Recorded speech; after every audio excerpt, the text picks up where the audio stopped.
श्राद्ध महिमा। भगवद गीता के 7वें अध्याय का महात्म्य।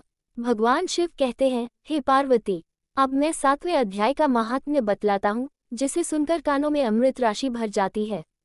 पाटलिपुत्र नामक एक दुर्गम नगर है जिसका गोपुर द्वार बहुत ही ऊंचा है। उस नगर में शकुकर्ण नामक एक ब्राह्मण रहता था। उसने वैश्य वृत्ति का आश्रय लेकर बहुत धन कमाया, किंतु न तो कभी पितरों का तर्पण किया और न देवताओं का पूजन ही। वह धनोपार्जन में तत्पर होकर राजाओं को ही भोज दिया करता था। एक समय की बात है, उस ब्राह्मण ने अपना चौथा विवाह करने के लिए पुत्रों और बंधुओं के साथ यात्रा की। मार्ग में आधी रात के समय जब वह सो रहा था, तब एक सर्प ने कहीं से आकर उसकी बाह में काट लिया। उसके काटते ही ऐसी अवस्था हो गई कि मणि, मंत्र और औषधि आदि से भी उसके शरीर की रक्षा असाध्य जान पड़ी। तत्पश्चात कुछ ही क्षणों में उसके प्राण पखेरु उड़ गए और वह प्रेत बना। फिर बहुत समय के बाद वह प्रेत सर्पयोनि में उत्पन्न हुआ। उसका वित्त धन की वासना में बंधा था। उसने पूर्व वृतांत को स्मरण करके सोचा, मैंने घर के बाहर करोड़ों की संख्या में अपना जो धन गाड़ रखा है, उससे इन पुत्रों को वंचित करके स्वयं ही उसकी रक्षा करूंगा। सांप की योनि से पीड़ित होकर पिता ने एक दिन स्वप्न में अपने पुत्रों के समक्ष आकर अपना मनोभाव बताया। तब उसके पुत्रों ने सवेरे उठकर बड़े विस्मय के साथ एक दूसरे से स्वप्न की बातें कही। उनमें से मंझला पुत्र कुदाल हाथ में लिए घर से निकला और जहां उसके पिता सर्पयोनि धारण करके रहते थे, उस स्थान पर गया। यद्यपि उसे धन के स्थान का ठीक ठीक पता नहीं था, तो भी उसने चिन्हों से उसका ठीक निश्चय कर लिया और लोक बुद्धि से वहां पहुंचकर बावी को खोदना आरंभ किया।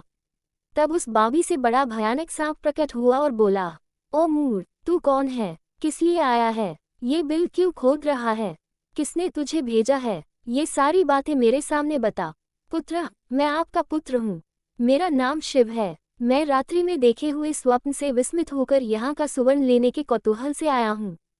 पुत्र की यह वाणी सुनकर वह सांप हंसता हुआ उच्च स्वर से इस प्रकार स्पष्ट वचन बोला, यदि तू मेरा पुत्र है तो मुझे शीघ्र ही बंधन से मुक्त कर। मैं अपने पूर्वजन्म के गाड़े हुए धन के ही लिए सर्पयोनि में उत्पन्न हुआ हूँ। पुत्र, पिताजी, आपकी मुक्ति कैसे होगी, इसका उपाय मुझे बताइए, क्योंकि मैं इस रात में सब लोगों को छोड़कर आपके पास आया हूँ।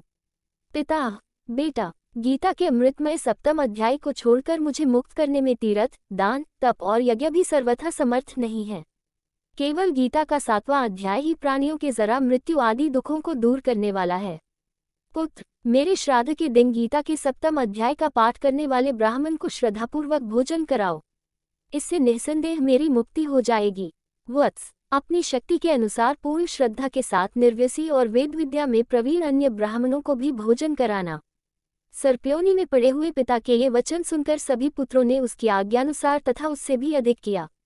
तब शकुकर्ण ने अपने सर्प शरीर को त्याग कर दिव्य देह धारण किया और सारा धन पुत्रों के अधीन कर दिया। पिता ने करोड़ों की संख्या में जो धन उनमें बांट दिया था, उससे वे पुत्र बहुत प्रसन्न हुए।